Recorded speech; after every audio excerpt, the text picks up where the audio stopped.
लड़कियों को ऐसे लगता है कि यार कैसे पॉसिबल है हम घोड़ा चलाएंगे। तो मैंने सबसे पहले कि बेटा आपको घुड़सवारी करनी है, एक कॉन्फिडेंस उनके अंदर के भाई हम घोड़े चलाते हैं। तो बोले कि इंडिया में ना ये कल्चर बहुत कम है, लोगों का ये टेस्ट नहीं है, लोग ना मॉडर्न ज़्यादा बनना चाहते हैं। जो बाहर जो अमेरिकन और वेस्टर्न कंट्री है वो पीछे जाना चाहती है क्योंकि उन्होंने सब देख लिया, अब वो अपने पूर्वजों की लाइफ जीना चाहते हैं। जब मैंने अभी मेरी 23 बेटियां हैं जो आप बता रहे थे, जब मैंने 21 बेटियां गोद ली तो उसके पीछे काउबॉय का कोई वो नहीं था कि जस्टिन बीबर ने भी आपको कोई इंस्टा पे फॉलो किया या ऐसा कुछ किया?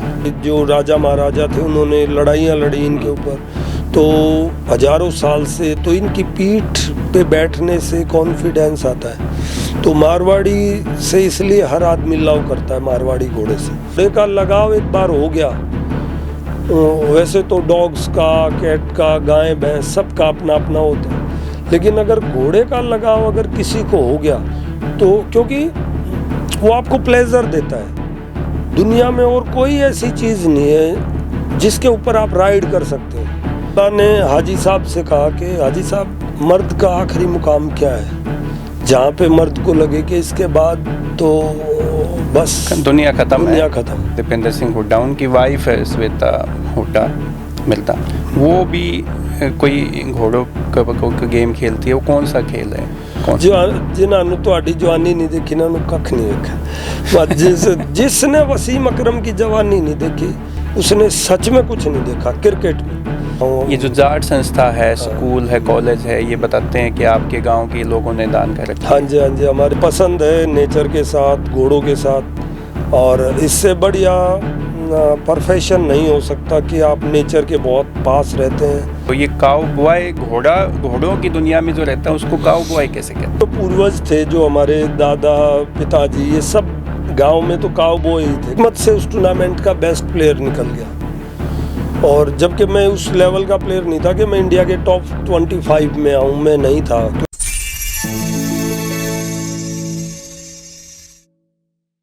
दी हरियाणा टॉक्स के युवा टॉक्स सीरीज में आज हमारे खास मेहमान है अजीत नांदल।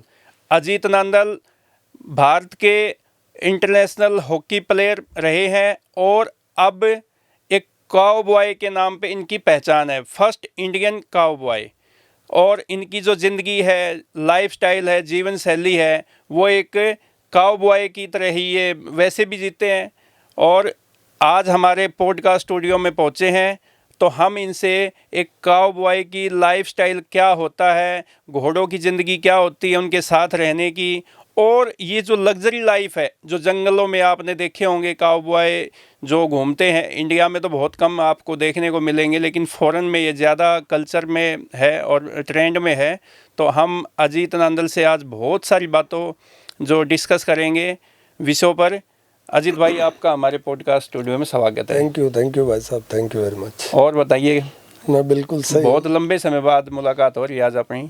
हाँ जी, बहुत काफ़ी दिन से मेरा भी था कि मैं आपसे मिलूं, और ये बहुत बड़ी बात है कि रोहतक में ऐसा एक पॉडकास्ट, एक प्लेटफॉर्म शुरू हो रहा है कि जिसमें जो अलग विचारधारा या अलग पर्सनैलिटी के लोग हैं जिनसे आप जुड़ रहे हैं और दुनिया को जोड़ रहे हैं, वो मेरे लिए गर्व की बात है कि मैं पहले हम आपको अक्सर MDU महर्षि दयानंद विश्वविद्यालय के कैंपस में मुलाकात हो जाती थी कहीं ना कहीं। अब तो आप जब भी हम पता करते हैं कि अजीत नांदल भाई कहाँ है तो क्या जयपुर में अपने फार्म हाउस पे है। तो ये फार्म हाउस से आपने कब बनाया और कहाँ कब शिफ्ट हुए वहाँ पे? मैं अभी 1 साल से, वैसे मैं राजस्थान में ही ज़्यादा घूमता हूँ, मुझे घोड़ों पे ट्रैवल करना बहुत अच्छा लगता है, और मैं काउबॉय का लाइफस्टाइल और एक जीवन शैली जीता हूँ काउबॉय की, और मुझे पसंद है नेचर के साथ, घोड़ों के साथ, और इससे बढ़िया प्रोफेशन नहीं हो सकता कि आप नेचर के बहुत पास रहते हैं। और घोड़ों से मुझे बहुत ज़्यादा लगाव है बचपन से ही। तो मेरे को एक रेंच बना के रहना था जो पहाड़ों में, जंगल में हो, जहाँ पे कोई डिस्टर्बेंस ना हो, सिर्फ मेरे घोड़े हों और नेचर हो। मुझे रात को तारों की छाँव में ट्रैवल करना अच्छा लगता है, तो ये मेरा लाइफ है। अच्छा, मतलब काउबॉय काऊ तो गाय होती है अपने यहाँ पे, हरियाणा में तो, इंडिया में तो गाय कहते हैं, तो ये काऊ बॉय घोड़ों की दुनिया में जो रहता है उसको काऊ बॉय कैसे कहते हैं, ये थोड़ा सा हमें समझाओ। बेसिकली तो हमारे जो पूर्वज थे, जो हमारे दादा पिताजी, ये सब गांव में तो काऊ बॉय ही थे। काऊ बॉय का मतलब चरवाहा, जो गाय को चराने वाला है। पाली क्या है? पाली, जिसे आप हरियाणा में हम पाली कहते हैं, पाली। हाँ हाँ। लेकिन जो वेस्टर्न कल्चर है वो ज़्यादा दूर तक ट्रैवल करते थे गायों को लेके, तो वो घोड़े पे ट्रैवल करते थे। तो उन्होंने अपने इस लाइफस्टाइल को इतना रिच बनाया कि लोग उसकी कॉपी करने लगे, लोग वो जीना पसंद करते हैं वो लाइफस्टाइल। तो बाहर देशों में बहुत ज़्यादा चलन है, लड़के लड़कियां उन्होंने अपना एक प्रोफेशन ही बना रखा है, जैसे मैंने कि उनको लगता है कि हम इस लाइफस्टाइल में बहुत सुकून है और हम अच्छी लाइफ जी रहे हैं। एक हमारी कम्युनिटी है पूरी दुनिया में, हम एक दूसरे से कनेक्ट रहते हैं। हमारी आपस में जब वीडियोस या टॉक आपस में बात होती है किसी भी प्लेटफॉर्म पे, तो हम every time we talk on horses और राइडिंग और लॉन्ग राइड और सफारी। हम इस टाइप की बातें करते हैं कि भाई घोड़े पे ज़्यादा से ज़्यादा हम कैसे टाइम स्पेंड कर सकते हैं। तो इसलिए मुझे अच्छा, अपने इंडिया में ऐसे कितने काउबॉय है आप जैसे? इंडिया में नहीं है कोई, मतलब लोग अभी आ रहे हैं धीरे धीरे, लेकिन पहले जो थे राजस्थान में थे कुछ ऐसे जो वो ये शैली जीते थे, लेकिन उनकी शैली में इंडियन टच ज़्यादा था, वेस्टर्न टच नहीं होता था। तो जैसे मेरे पिताजी भी घोड़े के ऊपर खेत में जाते थे, वो सब गांव में जाते हैं, तो वो टच था।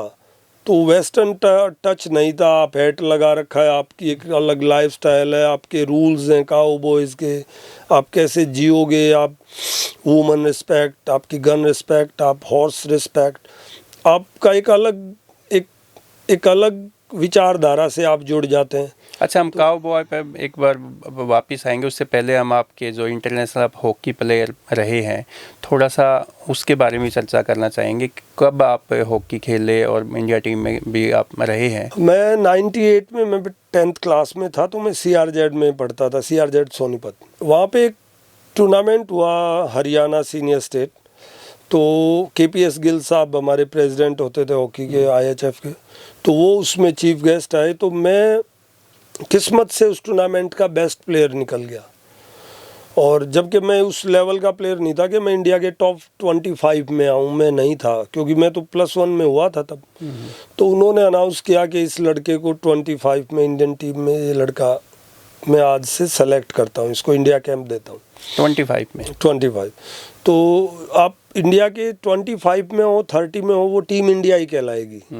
तो ये ज़रूर नहीं है कि आप 16 में जा रहे हो तो वो इंडिया टीम है। इंडिया टीम जो कैंप्स में जितने 25 लड़के हैं, 22 लड़के हैं, वो सब इंडियन टीम। तो वहाँ से मेरी जर्नी शुरू हुई, और फिर उसके बाद मैं लगातार 2005 तक 25 में बना रहा, और फिर मैं पटियाला चला गया, ऐसे ही डिपार्टमेंट्स, एयरलाइंस में, पंजाब पुलिस में। तो वो मेरी जर्नी थी। मेरे को बैक पेन ज़्यादा था, तो मैं कभी भी मैं मेजर टूर्नामेंट नहीं खेल पाया।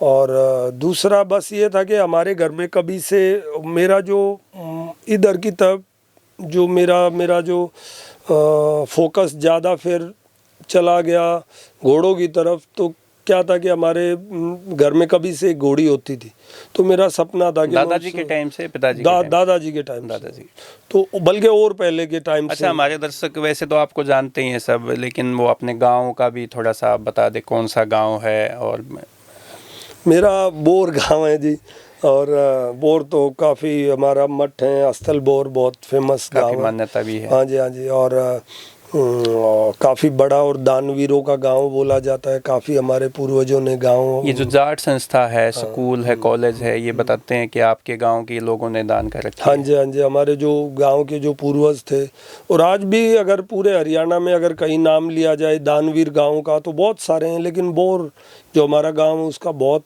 अच्छे और इज्जत से नाम लिया जाता है, क्योंकि एजुकेशन के लिए बहुत कम ऐसे गांव हैं जिन्होंने एजुकेशन के लिए लैंड को डोनेट किया है।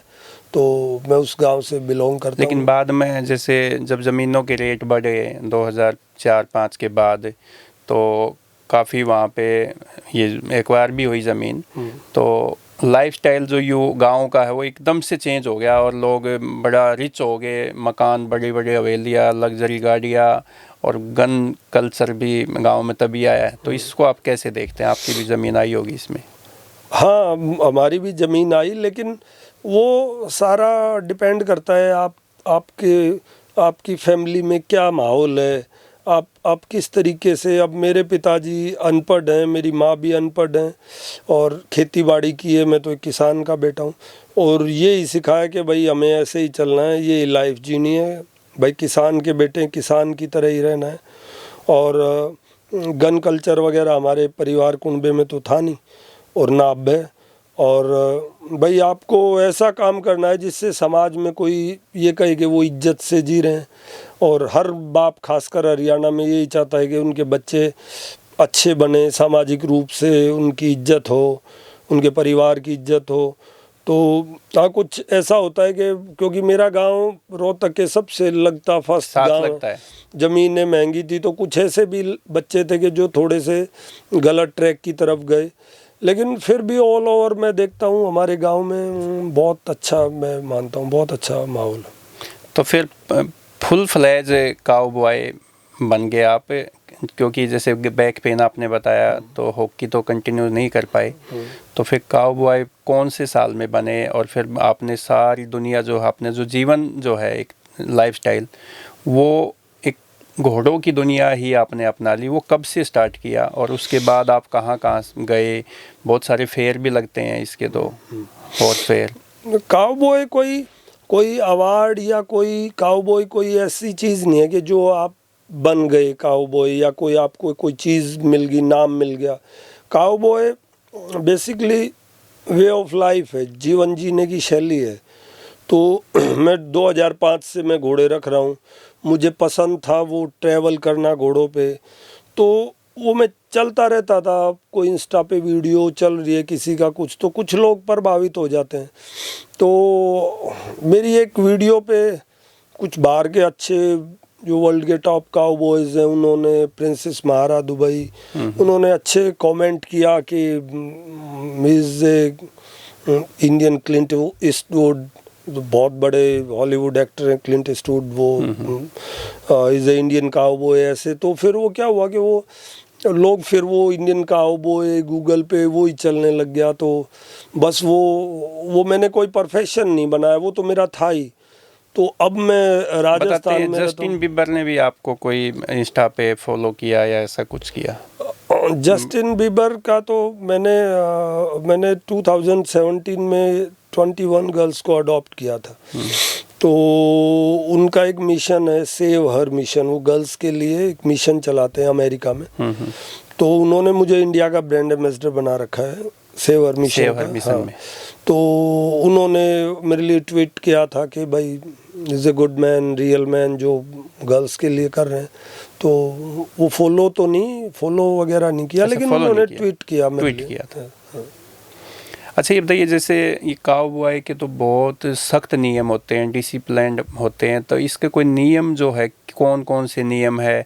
जैसे अभी आपने एक बात बताई कि भाई 23 बेटियों को आपने अडॉप्ट भी किया, उनकी मदद करते हैं, तो क्या ये काउबॉय के नियम में आता है या वैसे ही आपको ये तो एक भावना थी, सामाजिक काम था और बच्चियों के प्रति आपकी अच्छी भावना है? नहीं, ऐसा कोई वो नहीं है, लेकिन क्या रहता है कि काउबॉयज़ का रूल्स हैं। जैसे आप वुमन रिस्पेक्ट, बहुत ज़्यादा आपको औरत की इज्जत करनी पड़ेगी, बहुत ज़्यादा आपको आपके घोड़े की इज्जत करनी पड़ेगी। आप भूखे रह सकते हैं, आपका घोड़ा नहीं।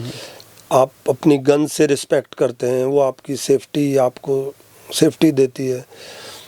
वो आप नेचर की रिस्पेक्ट करते हैं कि आप नेचर को ख़राब करके आप कैसे जी सकते हैं, जब मान लो आप पेड़ काट रहे हो और वो सारी चीज़ें। तो जब मैंने, अभी मेरी 23 बेटियां हैं जो आप बता रहे थे, जब मैंने 21 बेटियां गोद ली तो उसके पीछे काउबॉय का कोई वो नहीं था कि कोई रूल्स हैं कुछ भी। वो मेरे फादर साहब ने मेरे को बोला कि भाई आप मंदिर मस्जिद या कहीं भी आप जो आप दान या कुछ भी करते हैं तो उससे बढ़िया है कि जो गांव की, जो समाज की, जो गरीब बेटियां हैं उनका कुछ ऐसा भला करो, क्योंकि और दानी सज्जन बहुत हैं जो मंदिरों में, मस्जिदों में दे सकते हैं, भाई तुम ऐसा कुछ काम करो। तो फिर मैंने यहाँ आसपास में से 21 लड़कियाँ चूज़ करके, जो गरीब घरों से थी, जिनके किसी के फादर नहीं है, किसी की मदर नहीं है, या किसी कोई अपने मतलब उनके घर वालों को लगता था कि बहुत जल्दी शादी कर दें हम इन बच्चों की, तो मैंने वो अडॉप्ट की और भगवान की दया से अब वो मेरे साथ हैं। एक बेटी की मैंने शादी भी कर दी। अच्छा। हाँ, अभी मैंने रिसेंटली एक बेटी की शादी की है, और इसीलिए मैं, मेरी दाढ़ियों में ना वाइट ये बाल आ रहे हैं, तो पिता बनने के ये लुक पिता वाला लुक है। हाँ, तो बस यही मेरा अच्छा, उनमें से कुछ बेटियां ऐसी भी है कि जो काफ़ी सक्सेस हुई है, कोई जॉब लगी है या कोई अच्छी हायर एजुकेशन में गई है? मेरी 2 बेटियां DU में पढ़ती हैं, और मेरी 8 बेटियां जो IC कॉलेज है उसमें अच्छी एजुकेशन करती हैं।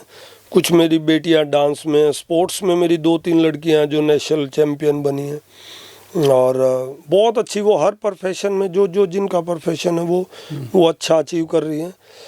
और जॉब की अभी एज अभी शुरू हुई है, तो वो भगवान ने चाहा तो जॉब भी अच्छी लग जाएंगी। और मेन जो मेरा फोकस था वो उनको कॉन्फिडेंस देना था कि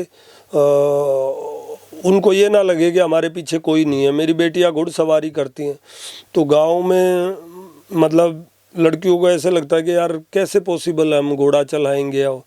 तो मैंने सबसे पहले कि बेटा आपको घुड़सवारी करनी है, एक कॉन्फिडेंस उनके अंदर के भाई हम घोड़े चलाते हैं, हम वो मेरे को भाई बोलती हैं समाज में, वो मेरी बेटियां हैं पर वो मैं उनका बड़ा भाई हूँ।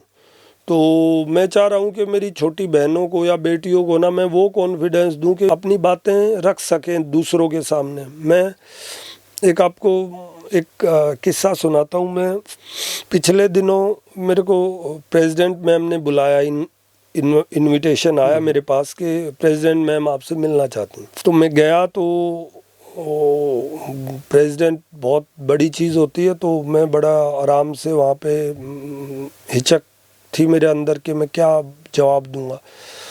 तो उन्होंने इतना अच्छा मेरे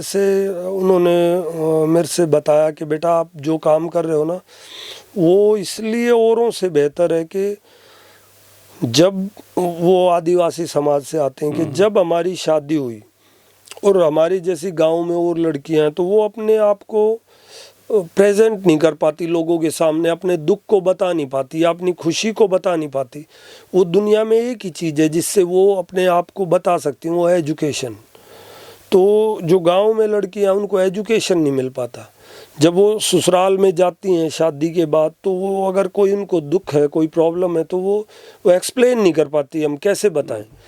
तो एजुकेशन इतनी ज़रूरी है हिंदुस्तान में। तो उन्होंने बड़ा मतलब बहुत अच्छा मेरे को एक वो दिया कि बेटा आप बहुत अच्छा काम कर रहे हैं, और अगर और भी खिलाड़ी है या और भी लोग ऐसे आगे आएँ तो हमारे हिंदुस्तान की बेटियों का बहुत भला हो सकता। तो फिरोज़ खान हम फिल्मों में देखते थे, घोड़े पे सवार होके जंगल में घूम रहे हैं। आप जैसे ये एक काउबॉय की जो ड्रेस पहन के, गाउचो बोलते हैं या अच्छा, ये हैट जो है ये कोई स्पेशल है क्या? हाँ, ये मेरी सबसे पुरानी हैट है। मैं सिर्फ यही हैट यूज़ करता हूँ। मेरे पास हैट और भी हैं, लेकिन ये वर्ल्ड की बहुत फेमस एक कंपनी है कासा फाल्गियानो, अर्जेंटीना की। तो जो हमारे पुराने काउबॉयज़ हैं वो पसंद करते हैं वो हैट डालना, तो ये वही हैट है। तो वो ऐसा कुछ नहीं है मेरे को, बस मेरे पुराना। तो ये इंडिया में मिलती है अवेलेबल? नहीं, ये अर्जेंटीना में मिलती है। यहाँ नहीं मिलती? नहीं, काफ़ी कॉस्टली होती होगी। हाँ ठीक, कॉस्टली है, लेकिन जैसे पुराने शूज़, पुरानी हैट, पुरानी गन, ओल्ड वाइन, और आपका हैंडी ओल्ड हॉर्स, जो हैंडी जो आपकी बातें मानता हो वो घोड़ा, पुरानी जीन्स, ये जो चीज़ें हैं ये हमेशा आदमी को अपने साथ कैरी करनी चाहिए। ये आपको उस टाइम में हमेशा रखती हैं जिस टाइम से आप आए हो। अभी जब आप कोई भी चीज़ नहीं डालते हो तो आप आप ट्रैवल कर रहे हो आगे की तरफ टाइम में, और जब आप पुरानी चीज़ डालते हो, मान लीजिए आप अपने दादाजी की धोती या कुर्ता डालो, तो उस दिन जो आपकी जो फीलिंग होएगी ना, वो आपके दादा से जुड़ जाएगी वो फीलिंग। उसकी कीमत को बयान नहीं किया जा सकता रूट से। बस। तो मैं ढूंढता हूँ ऐसे, मेरे पिताजी के भी कपड़े कई बार मज़ा आता है डाल लेता हूँ, उनके कुर्ते पजामे, या अभी धोती तो मैं नहीं बांधता पर धोती भी बांध दूंगा, मेरे को है। तो मुझे पुराने कपड़े ऐसे पसंद है पहनने। तो बॉलीवुड में और भी कोई ऐसे काउबॉय वाली ज़िंदगी जीते हैं? हाँ, सलमान खान, अभी फिरोज खान के बाद जैसे मैंने एक दो डायरेक्टर थे, मैंने उनसे पूछा कि आप जैसे वेस्टर्न मूवीज़, खूब ऐसी वेस्टर्न मूवीज़ हैं, the good the bad the ugly, few dollar मोर, और खूब सारी वेस्टर्न मूवीज़ हैं, तो क्या इंडिया में क्यों नहीं ऐसी बन सकती आप इंडिया में? तो मैंने अभी पूछा मैंने कबीर खान से, तो बोले कि इंडिया में ना ये कल्चर बहुत कम है, लोगों का ये टेस्ट नहीं है, लोग ना मॉडर्न ज़्यादा बनना चाहते हैं। जो बाहर जो अमेरिकन और वेस्टर्न कंट्री है वो पीछे जाना चाहती हैं, क्योंकि उन्होंने सब देख लिया, अब वो अपने पूर्वजों की लाइफ जीना चाहते हैं। हम लोग बड़ी गाड़ियों की तरफ दौड़ते हैं, जो वेस्ट है वो पुरानी तरफ, वो घोड़ों की तरफ दौड़ते हैं। वो आज भी मैक्सिको में ऐसे गांव हैं जो पूरे रेंच हैं, लकड़ी के रेंच हैं, वहीं रहना, हाथ से ही सब कुछ कूट के पीस के खाना बनाना। वो कहते हैं कि हम वो लाइफ जीना चाहते हैं जो हमारे पूर्वजों ने जी, और वो उनका रिच कल्चर है, उसको वो रिच बोलते हैं। हमारे यहाँ रिच कल्चर का मतलब है पैसे से रिच, लग्जरी गाड़ियों से। यस, और उनका रिच कल्चर है कि उस लाइफस्टाइल को जीना जो उनके पूर्वजों ने जिया। तो मैं वो रिच कल्चर पसंद करता हूँ। तो यहाँ इंडिया में वो मूवी चलती नहीं, तो इन्होंने एक जोशीले मूवी बनाई थी, वो कॉपी की थी, फ्यू डॉलर मोर की कॉपी थी बिल्कुल ही। तो उसके बाद अगर थोड़ा बहुत अनिल कपूर, लेकिन अगर कोई इंडिया में इंडियन काउबॉयज़ का अगर लाइफस्टाइल जीता है बॉलीवुड में, तो सलमान खान, क्योंकि वो घोड़े भी रखते हैं, गायें भी रखते हैं, वो घोड़े के ऊपर वो अपने फार्म में ट्रैवल राइड भी करते हैं, तो वो लाइफ जीते हैं, तो उनकी है। तो सलमान खान से कभी मुलाकात हुई है? उनके जो भाई हैं मातीन भाई, वो मेरे बहुत अच्छे दोस्त हैं और बड़े भाई जैसे हैं। तो उनके पनवेल में और जो पार्टियाँ, उनका बर्थडे पार्टी चलती रहती है। हमारे घोड़े वाले काफ़ी हमारे दोस्त हैं जो उनके बहुत क्लोज़ हैं, और वहाँ जाते हैं हम, घोड़े वाले हमारे जाते हैं, कोई वो नहीं है, पर कुछ ऐसी बातें होती हैं जो हम पॉडकास्ट में शायद ना डिस्कशन करें, लेकिन वो जेन्युइन आदमी है और वो काउबॉय लाइफ स्टाइल जीते हैं। मुझे ऐसे जो सलमान खान होस्ट करते हैं कि वो बिग बॉस जो आता है, उसमें आप जैसे ये जो सेलिब्रिटी लोग के जो है या अलग जो हट के काम कर रहे हैं कहीं कोई ना कोई, ऐसे लोगों को बिग बॉस में लेके जाते हैं, तो आपके पास कभी आया ऑफर?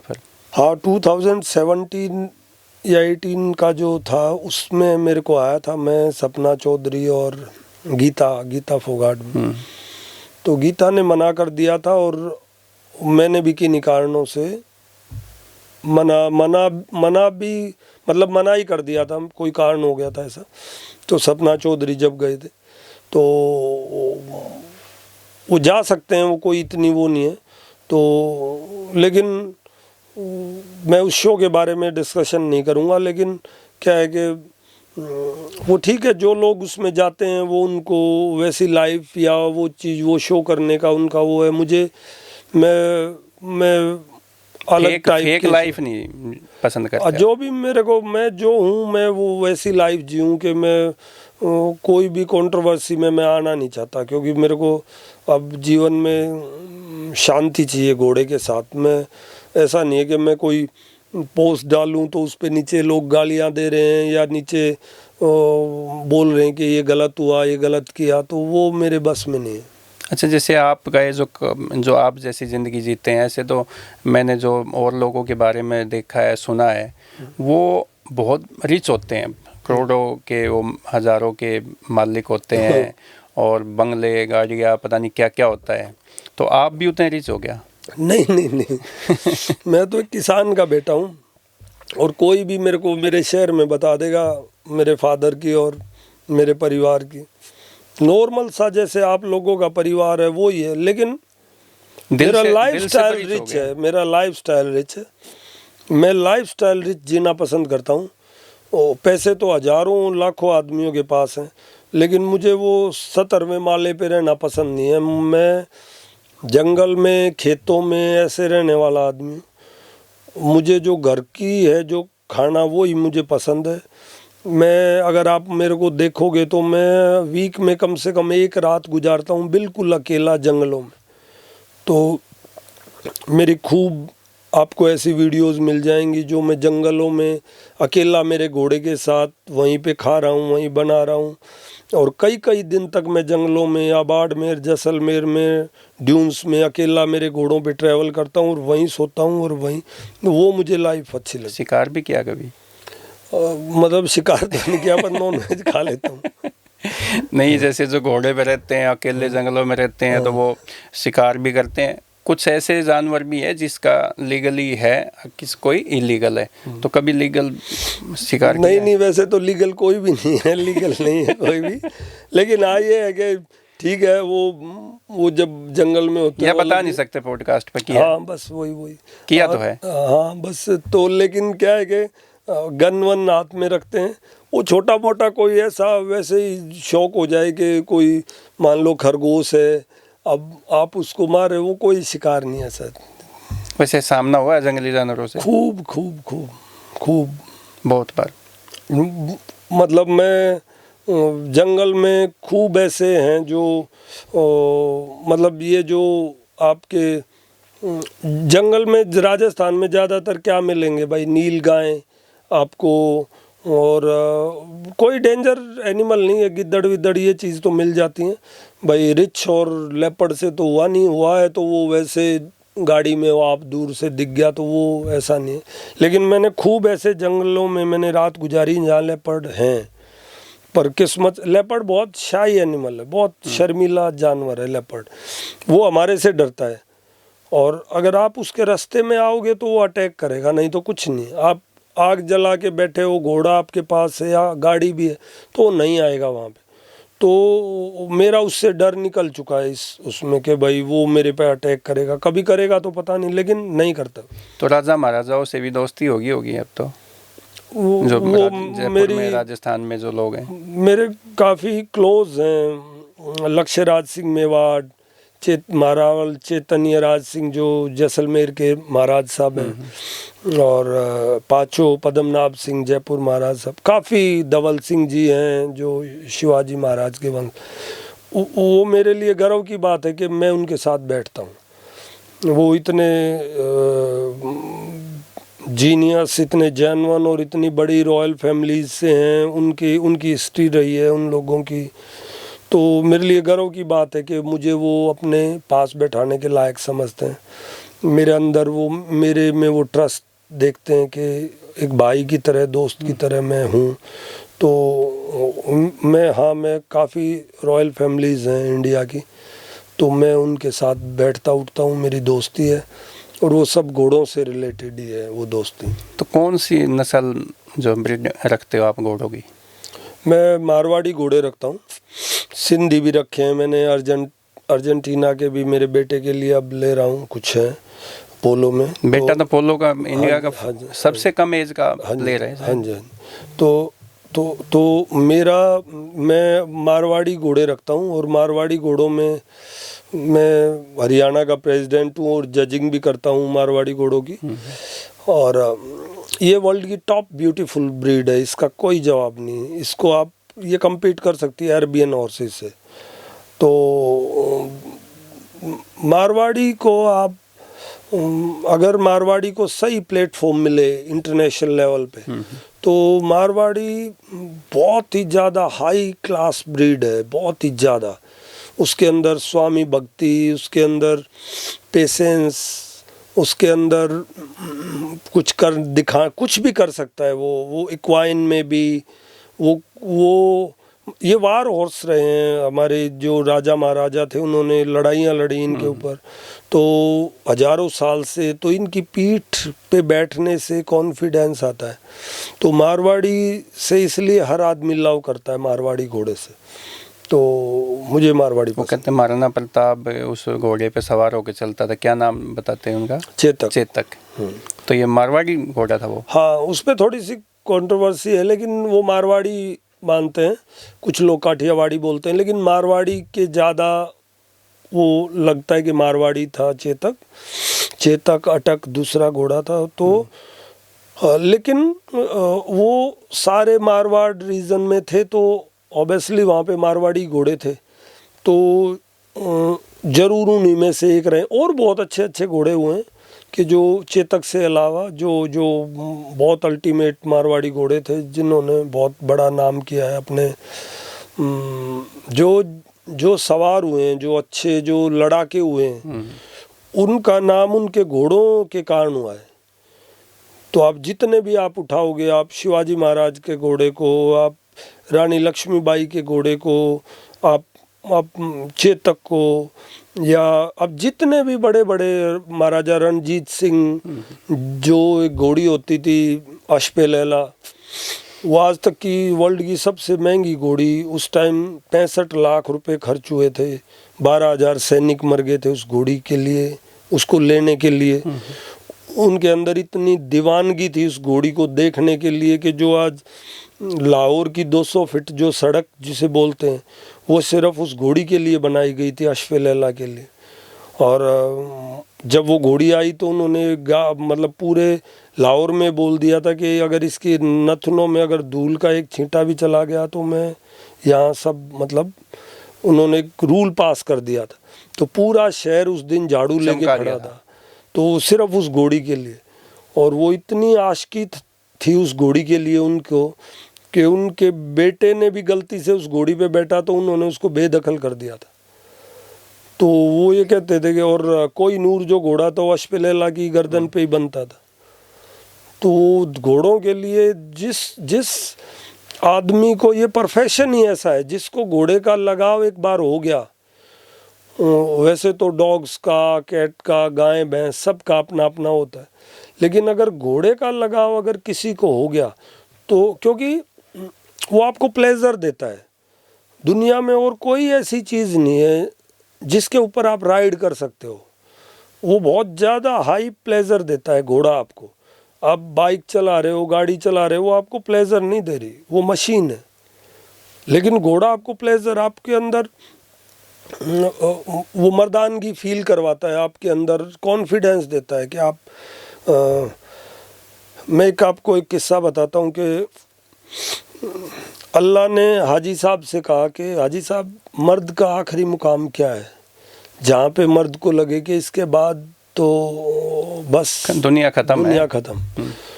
तो हाजी साहब ने कहा कि जी ऑब्वियसली जो अल्लाह की सीट है या भगवान की जो पदवी है, अगर वो मिल जाए तो वो तो सबसे बड़ा मुकाम होगा। तो अल्लाह ने कहा कि मर्द का आखिरी मुकाम है तैरते हुए घोड़े की पुश्त पर बैठना।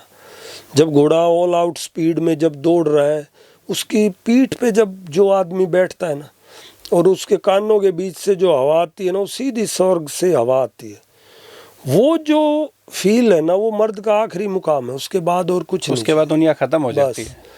तो मुझे वो लाइफ पसंद है। मुझे जब उन कानों के बीच से हवा आती है तो मेरे को लगता है कि मेरे से रिच आदमी कोई नहीं है हिंदुस्तान। अच्छा, ये बताओ, ये जो घोड़ों का ये बिजनेस भी है क्या जो आप करते हैं? हाँ बिल्कुल, इसमें ब्रीडिंग है, इसमें लोग घोड़े को खरीदते हैं, बेचते हैं, और ये कभी से ही चलता है। घोड़े का तो बिज़नेस, जैसे घोड़े का तो बहुत रिच बिजनेस माना जाता था। जैसे आप हीरे के व्यापारी होते थे, तो ऐसे ही घोड़ों के व्यापारी होते थे। अब मेरा जो स्टड फार्म है, मैं ब्रीडिंग करता हूँ, और जो ब्रीडिंग में जो न्यू कॉल्ट्स और फिलीज जो बच्चियाँ आते हैं तो उनको सेल भी कर देते हैं। तो वो क्या होता है कि वो पूरे उसको मेंटेन करना होता है स्टड फार्म को, जो खर्चे हैं उनको। तो आपका कहाँ पे है स्टड फार्म हाउस अभी? मेरा एक सन सिटी सेक्टर 34 में है रोहतक, और एक मेरा जयपुर में है, जयपुर के बिल्कुल पास में, जयपुर के बीच में एक आलवाड़ में, तो वहाँ पे हमारा स्टड फार्म। ओलंपियन वो मनु भाकर जो शूटर है, मैंने वो उनको भी घुड़सवारी करते हुए देखा है। वो आपके शायद स्टड फार्म हाउस में ही उन्होंने किया है। वो बहुत अच्छी राइडर है और बहुत ब्रेव गर्ल है वो, और वो जो भी काम करती है वो बहुत मतलब वो नेक्स्ट लेवल का करती है वो। तो उसका फ़ोन आया, भैया मुझे राइडिंग करनी है, तो माँ मनु तुम कभी घोड़े पे बैठी हो? बोली नहीं भैया मैं बैठी नहीं हूँ, पर मैं बैठ के चला लूँगी। तो आप बिलीव करो, मैंने फर्स्ट डे ही उसको घोड़े को नदी के अंदर उतार दिया। नदी के अंदर मेरे पास वो वीडियो भी पड़ी है, और वो नदी के अंदर घोड़े को राइड कर रही थी, और घोड़ा कम से कम 2-3 फीट पानी भी होगा, और घोड़ा डर भी रहा है, और वो फर्स्ट डे बैठी है। और वो सिंधी घोड़ा था, वो बहुत चंचल भी होते हैं, बदमाश भी होते हैं सिंधी घोड़े, और वो बड़े आराम से उसको कंट्रोल कर रही थी, इतना कॉन्फिडेंस था उस लड़की में। तो उसके अंदर जो उसका जो घोड़ा साइकोलॉजी से रुकता है कि आपकी साइकोलॉजी जो है, दोनों कॉन्फिडेंस जो, तो उस लड़की के अंदर इतना हाई कॉन्फिडेंस है कि वो क्योंकि घोड़ा भाप लेता है आपकी लेग्स की कंपन से कि ये सवार डर रहा है, ये फर्स्ट टाइम कर रहा है, लेकिन जब वो कर रही थी तो घोड़ा इतना काम, इतना इजी और इतना हैंडी हो गया कि उसको लगा कोई अच्छा राइडर बैठा है। तो बहुत अच्छी राइडर है वो। अच्छा, हमने जैसे पोलो का गेम तो सुना है, जैसे वो तो विदेश में ज़्यादा खेला जाता है, लेकिन क्या घोड़ों के और भी ऐसे इवेंट है कि जो इंडिया में या कहीं और होते हैं? कौन कौन से इवेंट होते हैं ऐसे? घोड़ों के काफ़ी, जैसे इक्वेस्टेरियन में, इक्वाइन में, जैसे शो जंपिंग है, ड्रेसाज है और एंडोरेंस है, काफ़ी गेम है इसके अंदर, 7-8 गेम है। और पोलो जो है वो उसको खेलने वाली अलग कम्युनिटी है। पोलो दुनिया का सबसे डेंजरस गेम है। तो क्या इंडिया में पॉसिबल है? हाँ बिल्कुल है, तभी तो खेलते हैं इंडिया में। अपने जयपुर महाराज साहब खेलते लेकिन हैं। हमारे इंडिया के तो बहुत कम प्लेयर है उसमें। कम तो नहीं है, होंगे, खूब हैं, टीमें खूब हैं, कम से कम 20-25 टीम होंगी। हाँ, लेकिन अर्जेंटीना, अफ्रीका, इंग्लैंड, अमेरिका, इनमें ज़्यादा पोलो चलती है। और इंडिया में सबसे ज़्यादा जयपुर में चलती है। और हमारे यूनिवर्सिटी के वाइस चांसलर होते थे भीम सिंह सुहाग जी, उनके बेटे समीर सुहाग बहुत बड़े लीजेंड रहे हैं, इंडिया के कैप्टन भी रहे हैं, और क्लास राइडर हैं और क्लास स्पोर्ट्स पर्सन है। तो ये गेम ऐसा है कि ये आपको एक अलग लेवल का फेम देता है, एक अलग क्लास देता है। ये बहुत डेंजरस गेम है, तो इसको खेलने में मर्दानगी फील करते हैं। लड़के लड़कियां खेलते हैं तो लड़कियां अपने आप को ब्रेव गर्ल बोलती हैं कि हम पोलो खेलते हैं। अच्छा, अपने एक पॉलिटिशियन हरियाणा से सांसद दीपेंद्र सिंह हुड्डा, उनकी वाइफ है श्वेता हुड्डा मिर्दा, वो भी कोई घोड़ों का गेम खेलती है। वो कौन सा खेल है, कौन सा इवेंट है? वो शो जंपिंग करती हैं, शो जंपिंग, और वो बहुत अच्छी राइडर हैं, बहुत अच्छी क्लास राइडर हैं, उनके काफ़ी मेडल भी हैं। और अभी तो वो थोड़े से स्पोर्ट्स से कम टच में हैं अभी, लेकिन वो बहुत अच्छी राइडर रही हैं। क्या वो खुद के घोड़े हैं उनके पास? हाँ जी, उनके खुद के अपने घोड़े, क्योंकि आप जो भी शो जंपिंग या कोई भी, वो एक एक दो दो घोड़े की ज़रूरत होती है, तो हर आदमी अपना घोड़ा ऑन हॉर्स रखते हैं। तो उनके पास बहुत अच्छे घोड़े, वार्म ब्लड ज़्यादातर यूज़ होते हैं, तो वो वार्म ब्लड हॉर्सेस रखते हैं, और वो अच्छी राइडर हैं श्वेता मिर्दा जी। तो अब मुझे पता चला कि एक काउबॉय पे कोई सीरीज़ आ रही है, वेब सीरीज़ काफ़ी अच्छी है, उसमें बहुत इंटरनेशनल लेवल के शख्सियत भी है। तो कौन सी है वो, और आपका उसमें कैसे आप लोगों से संपर्क हुआ सीरीज़ के लिए? वो हैदर खान एक फ़िल्म डायरेक्टर हैं, काफ़ी बड़े हैदर खान, वो ये सीरीज़ बना रहे हैं, एक्सप्लोरिंग विद लीजेंड्स करके। तो उनका मेरे से संपर्क हुआ, तो उन्होंने बोला कि हम लोग आपसे मिलना चाहते हैं, और आपके मतलब आपके साथ काम करना चाहते हैं, आप हमारे साथ काम करें और हमारी सीरीज़ में। तो मैंने बताया सर मैं एक्टिंग वगैरह मेरे को नहीं आती, मैंने छोटा मोटा थिएटर तो किया है पर मैं उस लेवल पे नहीं हूँ। तो बोले कि नहीं ये कोई ऐसी नहीं है कि इसमें आपको एक्टिंग करनी पड़े, ये रियल लाइफस्टाइल बेस्ड जो सीरीज़ होएगी और इसमें काफ़ी अच्छे अच्छे वर्ल्ड के बड़े लीजेंड, कपिल देव सर, वसीम अकरम भाई साहब और काफ़ी जो अच्छे अच्छे वर्ल्ड के स्पोर्ट्स पर्सन हैं और सेलिब्रिटीज़ हैं मेरे से बड़े, वो सब लोग हम इस सीरीज़ को अभी करके आए हैं अबू धाबी में और अभी वो 1-1.5 महीने में लॉन्च हो जाएगी। तो बहुत अच्छी सीरीज़ है, उसमें काउबॉय का एक अलग वो दिखा रखा है। तो अब तो जो टीम थी जो हैदर साहब की, आपने बताया कि उन्होंने संपर्क किया, तो कहाँ पे मुलाकात हुई और वो आपसे कैसे इम्प्रेस हुए कि हाँ ये बंदा फिट बैठ सकता है हमारे साथ? वो उनको शायद किसी सोशल मीडिया प्लेटफॉर्म से पता चला, मेरी कोई वीडियोस देख के कि ये कौन आदमी है जो ऐसे जंगलों में घूमता है घोड़े पे।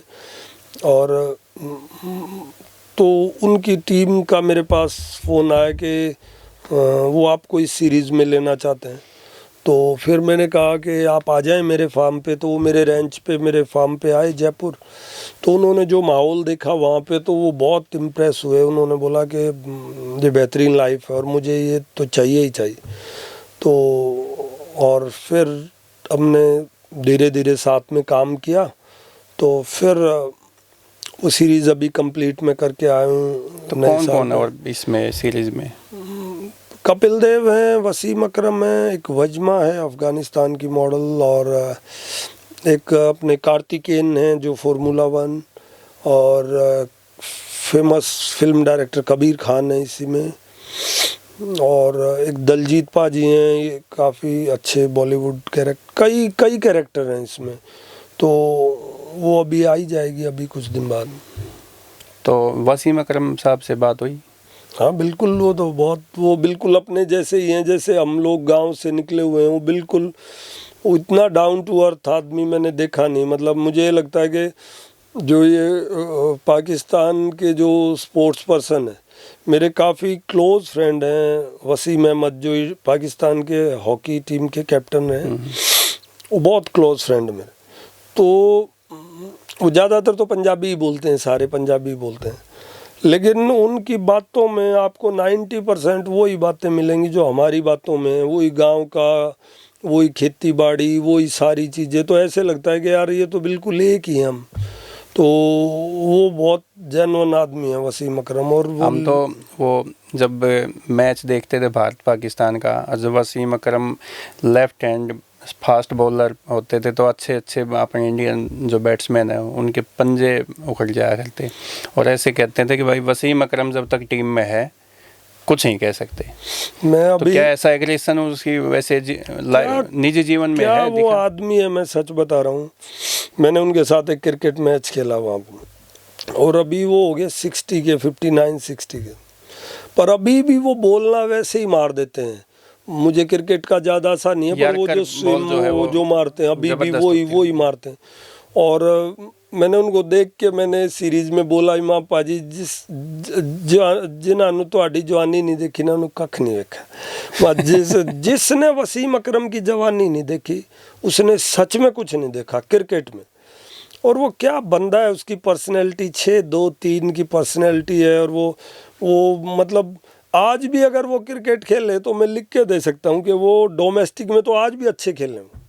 क्या स्पोर्ट्स पर्सन रहा है, अल्टीमेट लेवल का। और उनका जो वे ऑफ टॉकिंग है, जो बात करने का जो तरीका है, सलीका है, वो कमाल का है। वो बिल्कुल कपिल देव पाजी वो तो लीजेंड है हमारे, वो तो कोई दो राय नहीं, हमारे इंडिया के लीजेंड हैं। वर्ल्ड कप जीता है, वो साथ में ही होते थे, बातचीत के वो साथ में ही होते थे। तो बल्कि हमारा तो मेन ही हमारे को तो थे ही हमारे मेन कैरेक्टर वो, हम तो उनके पीछे थे, हम तो उनसे जूनियर हैं। तो दोनों ही बहुत लीजेंड हैं। तो उनके तो जो अपने इंडिया में जो और भी काउबॉय की ज़िंदगी जीना चाहते हैं उनके लिए कोई ख़ास सुझाव और उनके लिए कोई नसीहत कि भाई क्या कर सकते हैं, कैसे बन सकते हैं, कैसे अजीत नंदल जैसा काउबॉय ज़िंदगी, वो हैट और वो सब चीज़ें और वो घोड़ा जंगल पता नहीं क्या क्या। उसके लिए ये हैट और ये चीज़ तो कहीं से भी मिल जाएगी, लेकिन उसके लिए आपको उस प्रोफेशन में डीप जाना पड़ेगा। आपको सपने में, मेरे को झटके लगते हैं सपने में अब भी। मतलब मेरे को ये लगता है कि जैसे घोड़ा भाग रहा है और मैंने ये घोड़ा रोक दिया, मैंने ये घोड़ा मोड़ लिया, मेरे को झटके लगते हैं अब भी सपने में, नींद में। तो वो जब झटके आपको लगेंगे जिस प्रोफेशन के, तो आप वैसे ही बनते चले जाओगे। एक हमारे अनिल भाई साहब थे डिस्कस के, अनिल सांगवान, बहुत लीजेंड हुए हैं। वो इतने पागल थे कि वो रात को अगर ट्रेन में भी हैं तो 8-10 राउंड जब तक डिस्कस के वो जो राउंड सर्कल ना लें, वो नींद ही नहीं आती उनको। बोला यार मेरे को नींद ही नहीं आती, सर्कल नहीं ले लूँ तो तब तक कि यार मैंने कुछ किया। तो जब आपके बेड पे सर्कल लेते थे नहीं, वो मान लो आप ट्रेन के अंदर हैं तो बाथरूम के पास जाके वो सर्कल ले लेते तो एक ये हो जाता कि हाँ मैंने कुछ कर लिया। तो सेम है, अगर आपको घोड़े रखना है तो आपके अंदर से घोड़ों की गंध आने लग जाए, उसकी खुद में से आपको, रात को आप घोड़े पे ट्रैवल कर रहे हो सपने में, तो आप बन सकते हो। आप ये नहीं बन सकते कि आपने कोई महंगे कपड़े डाल लिए, हैट डाल ली या घोड़ा खरीद लिया। अब मेरा बेटा भी घोड़ा चलाता है सारी चीज़, लेकिन वो ये लाइफस्टाइल नहीं जी सकता, उसको नहीं है, उसको ये बेटा अब 13-14 साल का हो गया, 15 साल का। तो पोलो का फर्स्ट, हाँ पोलो वो अच्छा खेलता है, हाँ जी वो पोलो अच्छी खेलता है। और अब उसका पूरा फोकस ही पोलो में है। तो अब मैं कहूँ कि वो भी हैट डाल के ऐसे चला जाए जंगल में, लेकिन वो काउबॉय नहीं है, उसकी फील नहीं है वो। तो इसके लिए स्पोर्ट्स पर्सन है, बस उसको आपको फील देनी पड़ेगी। वो आप मान लो आप गांव में आप ये कह दो जी ये पाली है, ये जाता है जी चरवा है गायें लेके, और वहाँ से गायें भाग ली, मैं हमारी बता देता हूँ, अगर गायें भाग ली तो हम 5 मिनट में गुस्सा हो जाएंगे, हम इरिटेट हो जाएंगे, अब गाय को मारेंगे या घर वालों को बोल रहे नहीं जाऊँगा मैं कल से। तो वो प्रोफेशन वो नहीं है, पैरों में वो काटे चाहिए। तो जो रियल पाली होते थे, मेरे पिताजी बताते हैं कि उनके अंदर पेशेंस होता था। भाई चरण लाग रही है तो कोई बात ना, भाई चरण लाग रही है, वो गांव में खुद बैठे रहना, भैंस चरने लग रही है तो बेशक गांव में बैठे रहो, भाई भैंस छकनी चाहिए भाई। तो ये जो एक पेशेंस है ना, ये उस प्रोफेशन में आपको आगे लेके जाता है। पेशेंस सबसे इम्पोर्टेंट है, पेशेंस। अगर आपको ये लगता है कि मैं 2 महीने 6 महीने 1 साल में कुछ अचीव कर लूँ, तो नहीं हो सकता, आपको पेशेंस चाहिए। तो ये जो काउबॉय का जो प्रोफेशन है, इसमें पेशेंस है बहुत ज़्यादा। घोड़ा गिराएगा, आप अकेले हो, आप जंगल आपको काट के खाता है बिल्कुल। इतना आसान नहीं है जंगल में। आपके पशु पक्षियों की जब आवाज़ आती है तो नींद नहीं आती आपको। तो वो जो वहाँ पेशेंस चाहिए, आप स्ट्रॉन्ग नर्व्स होनी चाहिए। आप आग जला के, आपका फोकस घोड़े और उस दिमाग से आप ट्रैवल कर रहे हो घोड़े के साथ। अगर आप वहाँ मैं ज़बरदस्ती आपको बैठा दूँ कि आप ये काउबॉय हो जी आप, तो आप पूरा तो फोकस ये रहेगा यार वो आ गया, तो फिर वो आप, तो इसलिए ये बनाया नहीं जा सकता। ये अब आप रिपोर्टर हैं, अगर मैं आपको वैसे बताता हूँ, मैंने भी एक बार रोहतक में मास कॉम में एडमिशन लिया था, MDU में। यस, तो अब मास कॉम करने के बाद तो आप बोलोगे कि पत्रकार हो गए। हमने हालांकि बीच में छोड़ दिया हमने, लेकिन हमारा वो मतलब हमें तो एडमिशन लेना था MDU में, तो वो ले लिया, लेकिन वो हमारे अंदर जहन में है ही नहीं वो रिपोर्टर, हमारे अंदर वो क्वालिटी नहीं है कि हम रिपोर्टर बने। तो ज़बरदस्ती हम उसके अंदर जाना चाहते थे, क्योंकि हमें तो एडमिशन लेना कुछ ना कुछ MDU में, किसी ना किसी वहाँ पे हमारे कोई आसानी से मिल गया, तो बीच में छोड़ना पड़ा। क्योंकि वो इसलिए छोड़ना पड़ा कि वो हमारे से होगा ही नहीं वो। तो सेम है, जो भी प्रोफेशन है, जो अब आपको मैं कह दूं कि आप काउबॉय बनो तो आप बीच में ही छोड़ दोगे, आप ये कहे क्या बोरिंग जिंदगी है, क्या घोड़ा बैठ रहे हो चल रहे हो। अच्छा, जैसे एक अच्छा राइडर किसी भी घोड़े के साथ अच्छी परफॉर्मेंस दे सकता है, जैसे किसी इवेंट में मेडल जीत सकता है, और अपने तो इंडिया की वो दिव्या जो है वो काफ़ी अच्छी राइडर है, तो इनके पास किस लेवल के घोड़े होंगे, उनकी कितने महंगे होंगे वो घोड़े? देखिए, अच्छा राइडर नो डाउट एक अच्छी परफॉर्मेंस जब आती है जब उसके ऊपर अच्छा राइडर बैठा हो घोड़े पे, लेकिन घोड़ा बहुत इम्पोर्टेंट है। मान लीजिए अब जैसे इंडिया की सबसे यंगेस्ट और टॉप क्लास राइडर है दिव्यकृति सिंह, अभी गोल्ड जिन्होंने अभी एशियाड, वो बहुत सुपर फाइन राइडर है, लेकिन अगर उनको घोड़ा आप दे दोगे बिल्कुल नॉर्मल तो वो कैसे उस पर परफॉर्म करेंगे? उनको घोड़ा भी उसी क्लास का चाहिए जिस क्लास की वो राइडर है, बल्कि उनसे अच्छा चाहिए। तो जो उनके फादर साहब हैं विक्रम सिंह जी मंडोता, वो बहुत ही मतलब पैशनेट आदमी है अपनी बच्ची के लिए, अपनी बेटी के लिए, स्पोर्ट्स के लिए, पोलो के लिए। उन्होंने बहुत महंगे महंगे घोड़े खरीदे अपनी बेटी के लिए, और सच पूछो तो वो बेटी के लिए नहीं, अपने देश के लिए। वो घोड़ों के कारण ही इंडिया का मेडल आया।